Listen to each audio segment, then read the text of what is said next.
Salve, turma querida, 8 de janeiro de 2025. Considerações iniciais.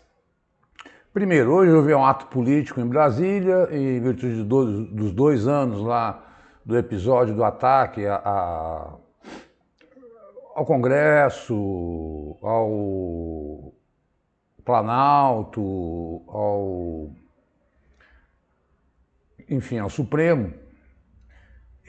Eu incluí nessa aula, mas eu falei, ato político, fica parecendo proselitismo, e eu nunca vi questão de ato político, né? Por isso que eu falo que nos meus livros você vai ter sempre a noção daquilo que cai em prova, tá? Nos livros de questões de atualidades. Aliás, desculpa, bem-vindo ao canal do Vencendo Concursos, tal. Com muita honradez que emplacamos mais um ano aí nesse trabalho semanal incansável, né? Então, o que é legal do que aconteceu, na verdade, foi a devolução daqueles objetos que foram destruídos, como o relógio, o quadro do Di Cavalcanti, um vaso italiano, enfim. Acho que isso a gente deve considerar, né? Também li muito hoje sobre o incêndio em Los Angeles e Pasadena, mas todos os repórteres disseram, olha, a coisa pior está por vir. Então, na aula da semana que vem, a gente analisa mais essa tragédia climática aí. Lembrando que saiu, tem lá o Cristiano sempre analisando, nosso coordenador, os editais, né, no canal do YouTube, do Vencendo, mais um concurso do MPU, que você vê, né, tem redação dissertativa, atualidades ajuda. Tem noções de sustentabilidade, atualidades ajuda.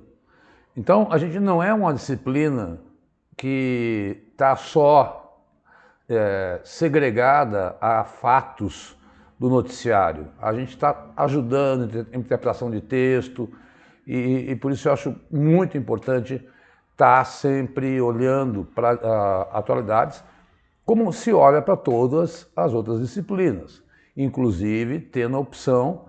Isso já é um trabalho pessoal que o Vencendo me permite divulgar, que é o meu trabalho dos livros com questões, que eu tenho uma coleção sobre 2024 com 5 livros, 500 questões, que eu deixo aí depois o endereço como você faz para poder entrar em contato comigo, tá?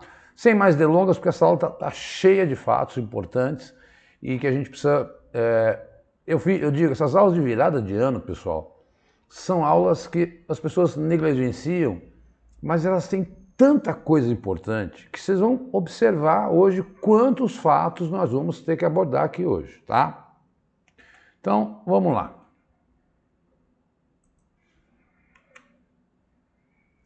Deixa eu ficar pequenininho aqui.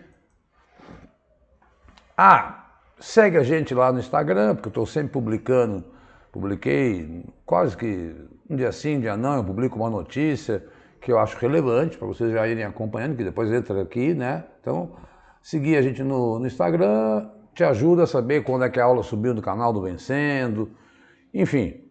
E para adquirir e tiver interesse na coleção de livros, com um enorme desconto de 30%, é 25 cada exemplar, estou fazendo a R$70 os 5, é só mandar um WhatsApp. Não é um grupo de WhatsApp, é o meu WhatsApp pessoal, onde por ali eu envio o PDF, tá? E a gente faz a conversa e se tirar alguma dúvida também, é para isso que serve. Semana de 2 a 8 de janeiro de 2025, para o seu controle. Muito bem, a gente vai ter que falar um pouco de economia, porque a economia acabou virando aí muito, digamos assim, conversada nos meios, não só políticos, mas nos meios do jornalismo, né? Investidores estrangeiros retiram 24 bilhões na B3. B3 é a Bolsa de Valores de São Paulo em 2024. Pior resultado em 9 anos. Desde 2016, primeiro ano levado em conta no levantamento, o saldo anual de recursos de estrangeiros só foi negativo em 3 ocasiões, 2018, 2019 e 2024. Né? Então, o que aconteceu aí, né? Que é o Ibovespa também. acumulou uma queda de 10%. Né? Ao longo do ano, a entrada de capital estrangeiro só foi maior que a saída nos meses de julho, agosto e setembro. Nesses 3 meses entrou bastante. Nos outros 8 meses houve maior retirada, forte alta do dólar, aceleração da inflação, expectativa de juros mais altos por mais tempo, principalmente deterioração do cenário fiscal, com o mercado duvidando da capacidade do governo de equilibrar as contas públicas. Foram fatores que mais contribuíram para a saída dos investidores do mercado de ações no Brasil. Por quê? Leva-se em conta esses investimentos, né, a estabilidade política, confiança no ambiente regulatório, né? Tudo isso leva-se em conta porque falar, vou comprar ação, a economia do país não vai crescer, a ação não vai valorizar, vou procurar outros mercados. Então passamos um ano muito complicado sobre a questão fiscal em 2024 e aí tem um dado negativo, mas tem dados positivos também, que nós vamos levantar já já. Serve como referência para você entender a quantas anda, quais são os números de investimento no país aí.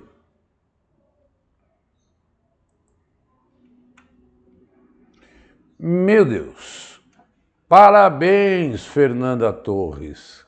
Que alegria poder estar aqui fazendo essa homenagem, como todo o Brasil fez, como o gol de Copa do Mundo, a esta brilhante atriz que nos deu essa honraria no campo da arte, uma arte que sempre foi muito maltratada como a educação no Brasil, venceu o que a gente chama de série B do Oscar, que é o Globo de Ouro, mas que tem muito valor, né? Com o filme Ainda Estou Aqui, né? Ela ganhou, lá tem 2 categorias, ela ganhou a melhor atriz na categoria drama e a Demi Moore na categoria comédia, né? Então, é uma das principais premiações do cinema e considerado um termômetro para o Oscar. Todo mundo está esperando ela ser indicada para o Oscar, né? Qual a diferença? Imagina, concorreu com Nicole Kidman, Angelina Jolie, Kate Winslet, né? Então, Pamela Anderson. Então, é a segunda premiação mais importante de Hollywood, que é feita lá em Los Angeles, atrás do Oscar. Então, é a primeira brasileira a essa estatueta, né? Então, o Central do Brasil ganhou lá o melhor filme de língua estrangeira. E na ocasião era a mãe dela que foi lá receber, mas como atriz é a primeira vez. Já ganhamos a Palma de Ouro com Pagador de Promessa. O filme já foi premiado com melhor roteiro no Festival de Veneza. Bom, eu só vou dizer uma coisa para vocês. Tem que assistir ao filme. Ponto final. Eu não vou dar spoiler, não. Eu conheci a história, eu estudei com Marcelo Rubens Paiva na história, na USP, então eu conheço ele, né, daquela época, né, não somos amigos mais porque nos afastamos, mas é a história do pai dele e da mãe, não, a história da mãe dele, né, Eunice, que é o nome da minha mãe, inclusive. A única coisa que eu quero que você saiba sobre essa história, que tenho certeza que muitos já conhecem, é que há uma diferença. A eleição para o Globo de Ouro é feita por críticos do cinema. A eleição para Oscar é feita por artistas de Hollywood. Então, são 300 votos no Globo de Ouro e mais de 10 mil votos no Oscar. Então, é muito mais difícil, porque é raríssimo. Sophia Loren ganhou o Oscar. É raro alguém que não é da língua inglesa, né, em um filme que não é falado em inglês, receber o Oscar. Então, guardemos as expectativas. Será uma surpresa enorme. Mas é preciso que uma campanha de divulgação do filme seja feita dentro dos Estados Unidos. Eles estão lá fazendo isso para que o filme consiga ser assistido por muita gente e ser gostado por muita gente e muita gente elogiar o papel dela no filme. E eu não vou falar nada porque não dá para ficar contando história de filme, mas tem que assistir, tá? Parabéns, Nanda, que eu ainda não conheço pessoalmente, mas pretendo um dia. Que orgulho. Bom, esse já é um número aí que você fala, pô, o superávit da balança comercial recua 24%. Pô, saiu dinheiro de investimento, o Brasil vende mais. Embora as exportações tenham recuado, a diminuição do saldo de 2023 para 2020 está relacionada principalmente ao aumento das importações. O Brasil tem uma projeção entre 60 e 80 bilhões aí. O que é superávit da balança? É aquilo que o país exporta e aquilo que ele compra, né?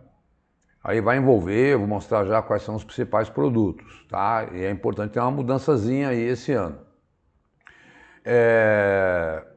Bom, você fala, poxa, foi 98 bilhões, caiu para 74, perdemos 20 bilhões em exportação.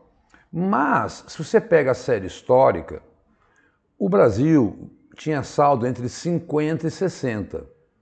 74 ainda está acima da média da saldo da série histórica. O ano passado foi um ano atípico, chegamos a quase 100 bilhões. Tá? Então, a piora na balança comercial, para cima o rombo das contas externas, somou 46 bilhões em novembro deste ano, segundo o Banco Central. As contas externas de um país são um conjunto de registros financeiros que refletem suas transações econômicas com o resto do mundo. Fazem parte do balanço de pagamento, diversos itens que podem ser agrupados, né? Balança comercial, comércio de serviço, investimento direto, investimento em carteira. É muito técnico isso. Eu acho que para a atualidade você não precisaria entrar nessa terminologia técnica que nem eu sou tão especialista assim. Até gastaria muito tempo para poder explicar. Mas ter a noção do número é aquilo que eu insisto muito. Tenham noções dos números. O cara chuta 400 bi, não é isso, nunca. 2 bi, nunca. Então, ter essa média e não lembrar exatamente do valor, né? Não é para você ficar decorando, é para você ter essa noção. Porque eu acredito muito nisso. A gente, quando tem eu vou chutar uma questão aqui, eu vou mais ou menos pelo aquilo que eu imagino ser, tá? Então fica entre 60 e 80 nos últimos anos, de saldo daquilo que a gente mais exporta do que importa. Lembrando que, vamos ver o que a gente mais exportou? Só uma coisa também importante. Tivemos alterações de calendário, porque caíram quarta-feira, agora a partir de quarta-feira, hoje, dia 8, a gente vai regularizar tudo direitinho, mas é porque entre Natal e Ano Novo tivemos esse probleminha aí, tá? Mas o que foi que o Brasil mais exportou e importou? Tá aí, ó. Aqui eu consigo ficar pequenininho. Exportações, óleo bruto, petróleo. Cuidado, sempre se falava em soja, em valor, né? Lógico, a soja em porcentagem é 20%, mas em valor o petróleo vale mais. Minério de ferro, açúcar, óleos, combustíveis. Importamos. Mas você exporta petróleo e importa óleo e combustível? Porque o nosso petróleo não é de boa qualidade. Fertilizante, que é um absurdo um país que é o maior produtor de alimentos, importar adubo, né? É inadmissível. Válvulas termodinâmicas, máquinas e veículos de passageiros, né? Então, trens, ônibus aí, que muitas vezes importamos. Olha aí, então, cuidado que em porcentagem é a soja, mas em valor o petróleo. Cuidado, tá?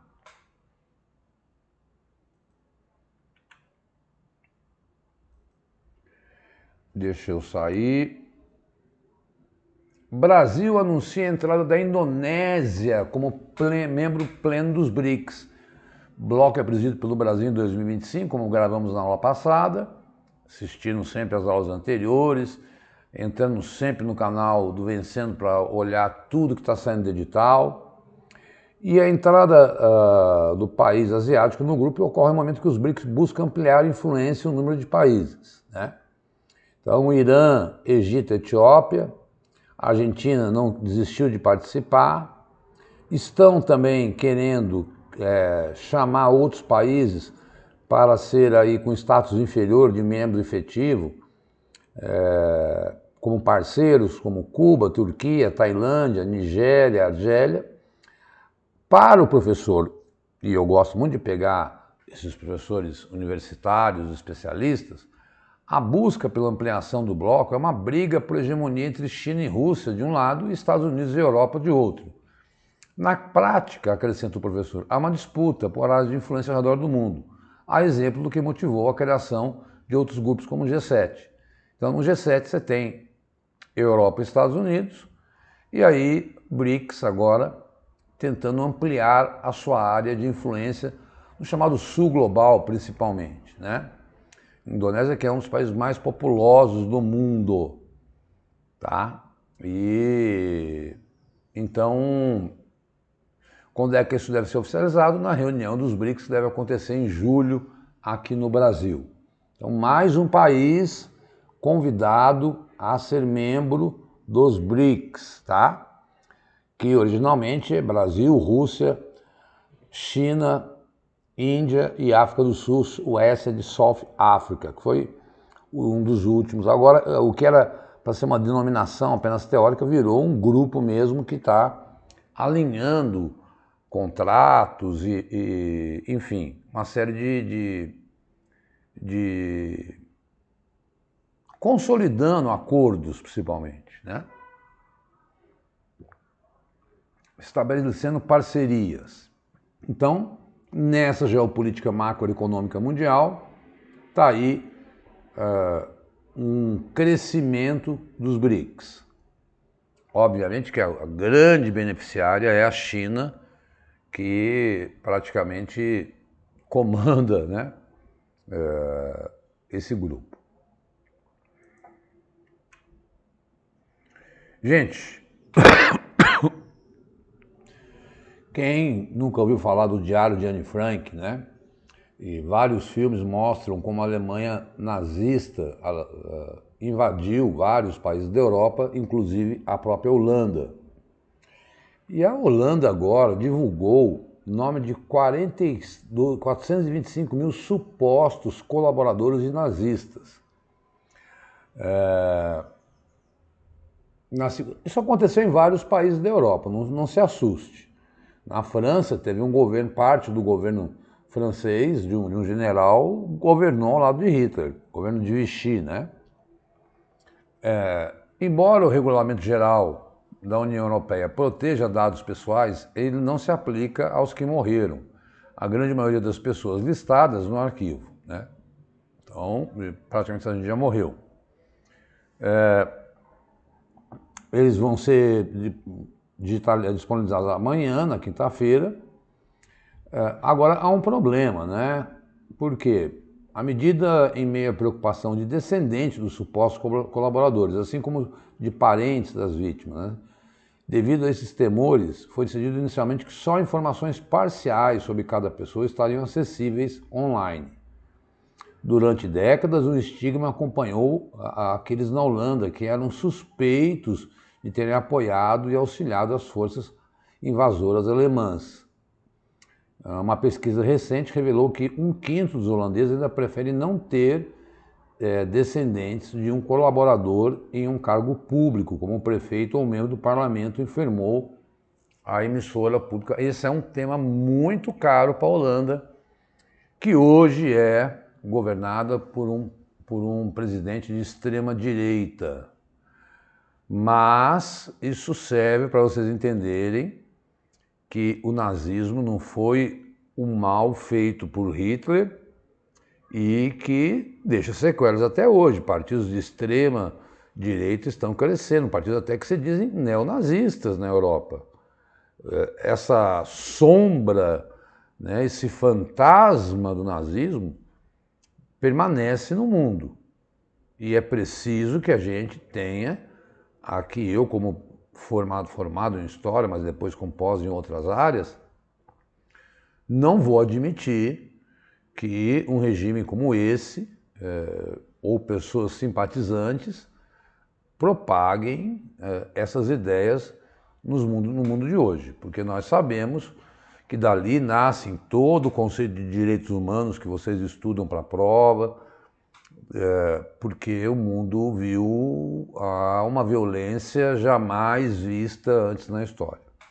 Então tá aí uma notícia custosa para o povo holandês, né? Eu diria sofrida para esse povo. Saber que teve gente com esse papel lá. Olha, durante muito tempo, quando eu estava no ângulo, né, dando aula, sempre a referência era a Finlândia em educação. Antes melhor do mundo, Finlândia vem ver desempenho dos alunos cair e tenta encontrar erro. O modelo inspirou o Brasil. O Anders Krutz, ministro da Educação, contou quais medidas já foram tomadas para retomar a liderança. Proibir celulares na escola, daqui no Brasil já foi proibido. Ampliar carga horária de matemática e de literatura. Então, quais são os motivos do tropeço, né? Caiu mais de 20 pontos nas disciplinas avaliadas. Nesse intervalo, a diferença nas notas dos mais pobres dos mais ricos, que antes era insignificante, aumentou. No restante da OCDE ficou estável. Em 2012, pela primeira vez, ficou fora do top 10 de matemática no PISA. Ao mesmo tempo, em literatura, o país ficou até atrás dos Estados Unidos, que reconhecidamente lidam com problemas na educação. O que ele está, hipóteses justificam a piora? Flexibilização do currículo, projetos interdisciplinares, em vez de divisão tradicional dos conteúdos, né? Então, vamos fazer projeto interdisciplinar na educação? Vamos, mas primeiro o cara tem que conhecer a base da matemática para fazer matemática com história, matemática com geografia, ciências com literatura.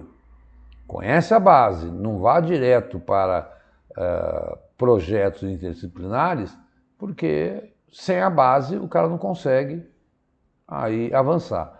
Aumento da digitalização nas escolas, então, né, mudanças demográficas, como a migração em condições vulneráveis, crescimento da desigualdade, alteração na função dos docentes, que torna mais burocrática, quer dizer, o cara, em vez de preparar a aula, estudar, treinar, fica preenchendo um relatório. Crise orçamentária, piora, corte no investimento na educação. Então, tudo isso eles vão combater para que a Finlândia volte à sua posição de melhor do mundo na educação. Esse ano tem PISA, se não me falha a memória, tá? Então, vamos entender porque a gente fica falando em educação, mas aqui não é uma aula digitalizada, tal. Calma. Isso aqui é porque nós estamos gravando para o Brasil inteiro. Não tem cursinho para concurso vestibular no Brasil inteiro, com instalação física presencial, que sairia muito mais caro até para você, né? Aqui você tem a mobilidade, isso é uma coisa. Formação de professor, formação de aluno, por meio de aula, é possível? É. Mas tem que ter um limite. Sei lá, na semana, 4 aulas presencial e uma online. Até acho que pode acontecer, né? Isso eu não vejo problema nenhum. Agora, 4 online e uma presencial, não dá. Isso para a educação não é recomendável e preocupa muito o MEC, principalmente quando se está falando na formação de professores, de licenciatura de professores, tá? Tá aí uma notícia ruim para a Finlândia. Olha, essa é uma notícia daquelas que assim, todo mundo olhando para a crise no Oriente Médio, que eu não vou falar que é uma crise só, né?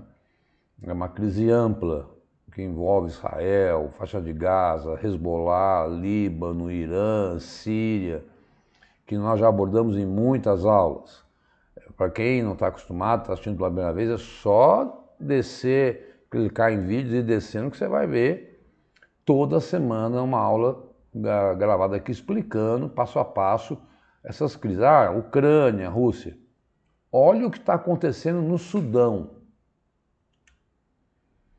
A crise invisível no país onde mais crianças fogem da guerra que em qualquer outro.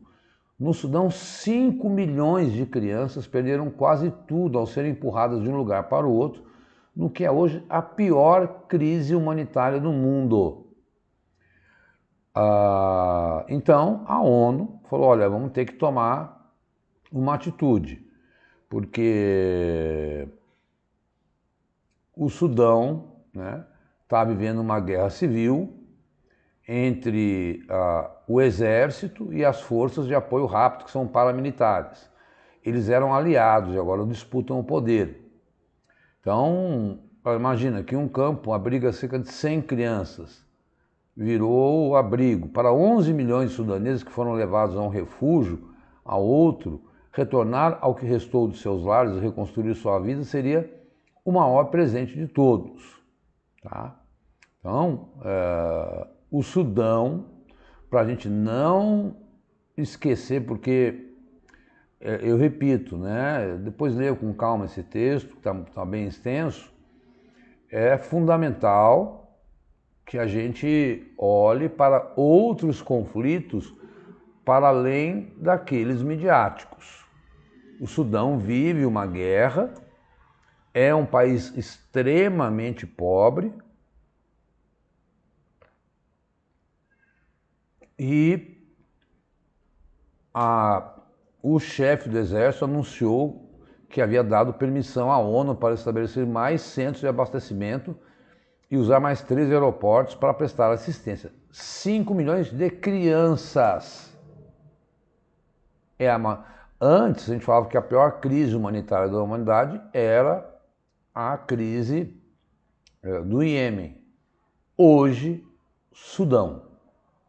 Crise humanitária envolve quando as pessoas não comem, quando há epidemias, surtos, quando não há moradia, quando as crianças não estão na escola, quando a população civil é vitimizada. Então, tá aí, chama sua atenção, porque é exatamente disso que as provas gostam. Pegar pelas beiradas. Todo mundo vai olhar para a guerra da Ucrânia, olhar para a guerra no Oriente Médio. E esquece que tem a pior crise, 5 milhões. Só para você ter uma ideia, que se deslocaram dentro do Sudão, né?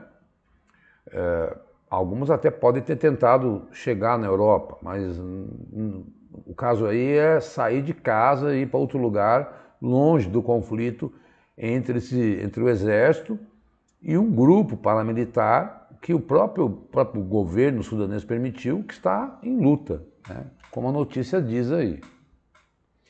Eu fiquei surpreso com esse número. Eu sabia, gravei aulas o ano passado sobre essa crise no Sudão, mas quando eu vi 5 milhões de crianças perderem tudo, perder tudo é perder escola, é perder família, perder casa, é para a gente ficar alerta. Bom, extrema-direita ganha chance de liderar o governo na Áustria pela primeira vez desde a Segunda Guerra Mundial. Lembrando que Hitler era austríaco. O presidente austríaco ordenou que o líder do Partido da Liberdade, Herbert Kickl, lidere negociações para formar a coalizão para um novo governo. Chance surge após um fracasso da tentativa de partidos centristas de formar a coalizão, o que motivou a renúncia do chanceler. O presidente, lá você tem um presidente e tem um primeiro-ministro. De formar um novo governo, que seria o primeiro liderado pela extrema-direita desde a Segunda Guerra Mundial. O partido desse cara, do Kickl, venceu as eleições em setembro. E o segundo superando o Partido Popular Austríaco, que ficou em segundo lugar.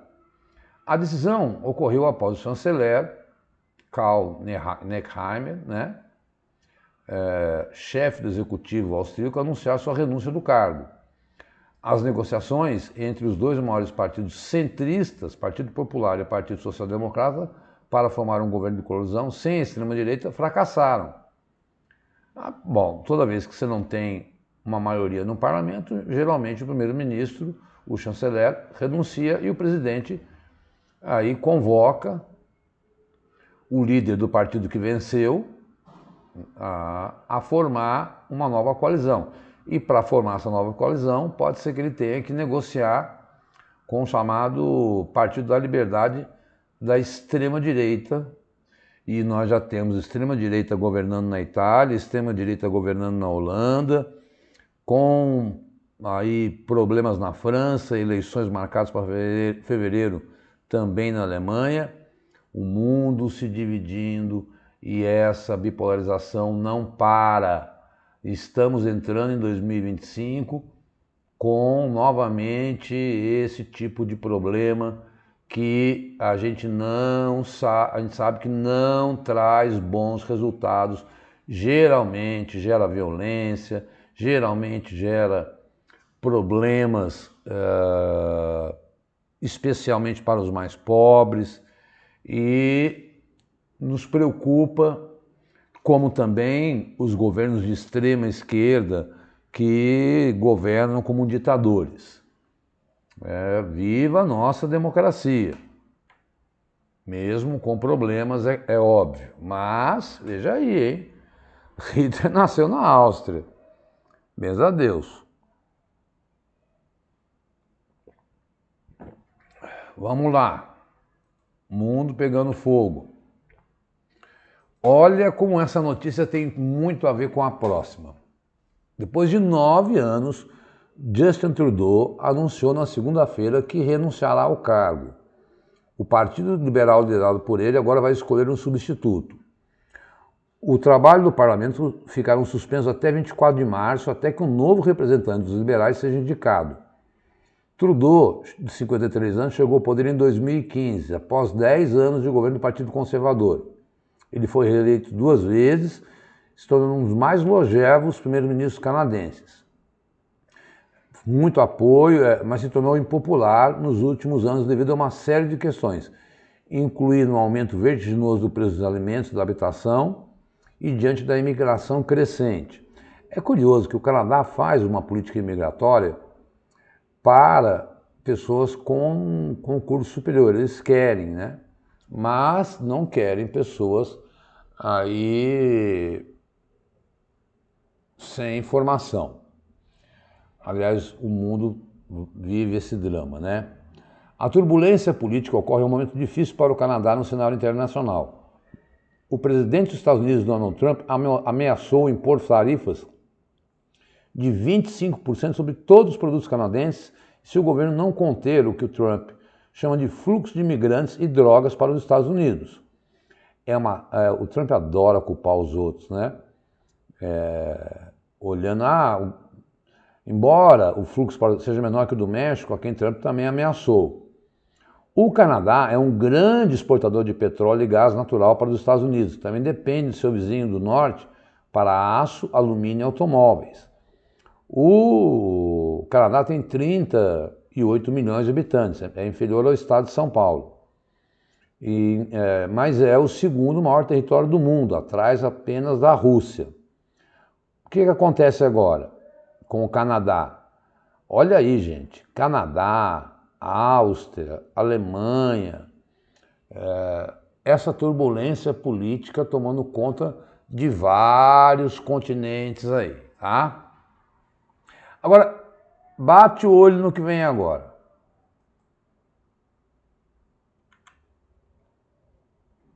Olha o que o Trump me coloca como notícia. Trump ameaça anexar Canadá, tomar Groenlândia e Canal do Panamá. O que está por detrás disso? Em entrevista coletiva, o presidente eleito dos Estados Unidos diz que vai usar força econômica para atingir objetivos. informou que vai rebatizar o Golfo do México. Então, o Canal do Panamá é controlado totalmente pelo governo do Panamá desde 99. Quem ajudou a construir foi os Estados Unidos lá no começo do século. Fez com que o Panamá se separasse da Colômbia para construir o canal, para poder facilitar a ligação Atlântico-Pacífico. Ele quer retomar o controle, né? Groenlândia, território que é uma ilha bem lá ao norte, bem próximo do Canadá. Território que tem um material muito importante para bateria, para computador e tal. Com o governo próprio, mas sob a Constituição da Dinamarca, a ilha está localizada no Atlântico Norte, entre a América do Norte e a Europa, e é um ponto estratégico para a defesa territorial norte-americana.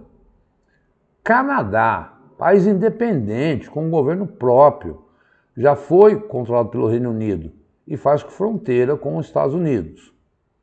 Golfo do México, área que banha os Estados Unidos, México e Cuba.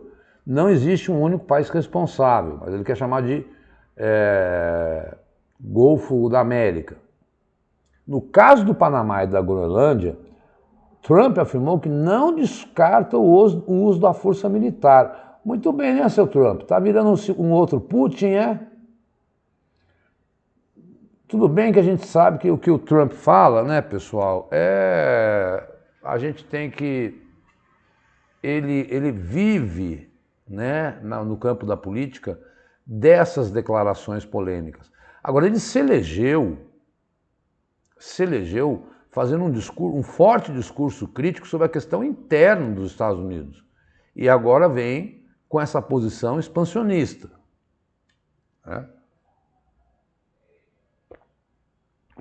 Cadê a soberania dos países, né? Já sobre o Canadá, Trump disse que os Estados Unidos gastam muito para proteger o país vizinho. Ele defendeu que uma espécie de fusão seria mais simples. E ele diz, não, os canadenses querem ser o estado número 51 dos Estados Unidos, né? Após a coletiva, a Associated Press, que é a associação dos jornais americanos, afirmou que Trump tem passado mais tempo se preocupado com uma agenda imperialista do que com os problemas internos dos Estados Unidos desde que foi eleito. Já falou em taxar o Brasil. Eu sempre havia dito nas minhas aulas, o mundo de 2025 vai passar muito pelas atitudes de Trump. Ele vai ditar a geopolítica internacional, falando ou não, com aquela história de expulsar 1 milhão de imigrantes por ano. Tem 300 mil brasileiros nessa situação lá nos Estados Unidos. Como é que isso vai acontecer? Agora, é Trump sendo Trump. Agora, essa para mim, porque vejam vocês, olha o que ele publicou. Ele publicou isso aqui, pessoal. Acho que é Twitter dele, Estados Unidos e United States com o Canadá. Tudo bem que já tem aquela pontinha, o Alasca, entre os Estados Unidos e o Alasca tem o Canadá. E botou a bandeira dos Estados Unidos ali, isso aqui tudo é os Estados Unidos agora. Ô Diogo, mas você não falou da história do Zuckerberg que deu um cavalo de pau aí e agora vai apoiar o Trump. Por que eu não estou tratando disso nessa aula? A Meta diz que não vai ter mais regulamentação das coisas que vão ser publicadas, né? Assim como o Twitter. Por quê? Porque o Supremo está voltando à ação em breve e o Supremo está já julgando a regulamentação das redes sociais no Brasil. Então, pode o Elon Musk do X dizer que vai liberar o que quiser, pode o Zuckerberg dizer que vai liberar o que quiser, mas cada país tem a sua lei. Então, apesar do Zuckerberg ter se aliado ao Trump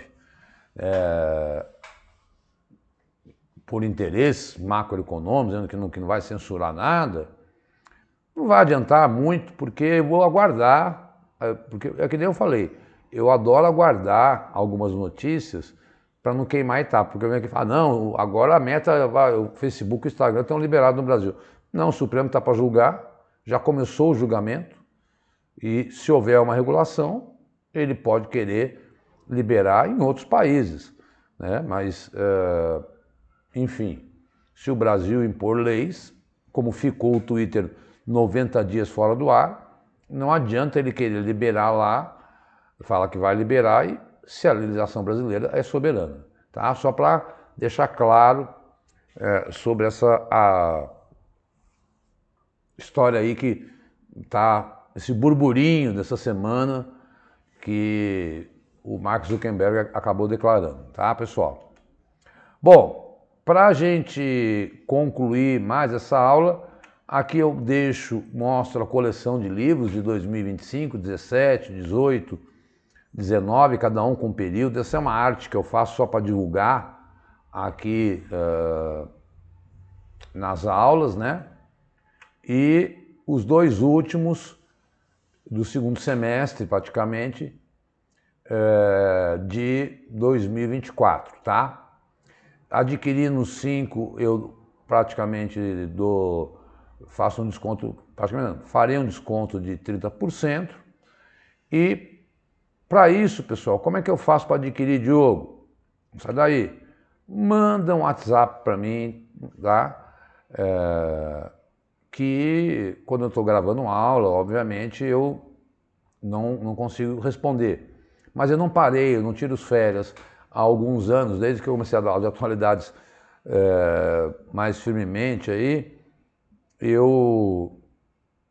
enfim, penso em julho, talvez, tirar 15 dias aí. Manda um WhatsApp, conversa comigo, pergunta como é que é sobre os livros, que eu acho que vão te ajudar. Não dá para ficar assistindo aula, não dá para achar que somente olhar notícia vai te resolver em atualidades. Não, veja como ela tem características próprias. E também aproveite a assinatura Premium aí, conhecendo os endereços do Vencendo Concurso, o curso que mais cresce. Já temos mais de 100 mil inscritos. Eu lembro que quando eu comecei no Vencendo, a gente estava lá com 14, 15 mil inscritos. Hoje já são mais de 100 mil, mas vamos bater 1 milhão até o final desse ano de inscritos no canal do Vencendo Concursos. Um forte abraço, feliz 2025.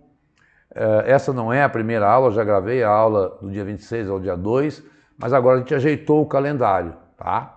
Toda quarta-feira, então, teremos essas aulas gravadas aí, a próxima, acho que é dia 15, eu estou aqui de volta, tá? Valeu, pessoal! Forte abraço, hein? Obrigadão! Dá uma curtida!